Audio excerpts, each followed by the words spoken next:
सांगलीच्या दौऱ्यावरती जाऊन तिथल्या परिस्थितीचा आढावा घेतल्यानंतर त्या संदर्भातली माहिती उपमुख्यमंत्री एकनाथ शिंदे यांना दिली जाईल आणि एकनाथ शिंदे सांगलीच्या संदर्भात निर्णय घेतील अशी माहिती शिवसेनेचे नेते आणि मंत्री शंभूराज देसाईंनी दिली आहे। सांगली महानगरपालिका निवडणुकीमध्ये कोणत्याही पक्षाला बहुमत मिळालं नसलं तरी देखील भाजपला सत्ता स्थापनेसाठी एका मताची गरज आहे। भाजपला 39 जागा मिळाल्या तर महायुतीमधले घटक पक्ष शिवसेनेला 2 जागांवरती समाधान मानावं लागलं।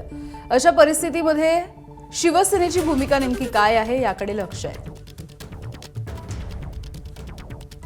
जागाचा अंदाज तुमचा ठरवताय तुम्ही किती जागावर? मी एवढंच सांगेन की सांगली मिरज कुपवाड महानगरपालिकेला शिवसेनेला विश्वासात घेतल्याशिवाय महापौर करता येणार नाही एवढा नंबर आमचा असेल। एबीपी माझा, उघडा डोळे बघा नीट।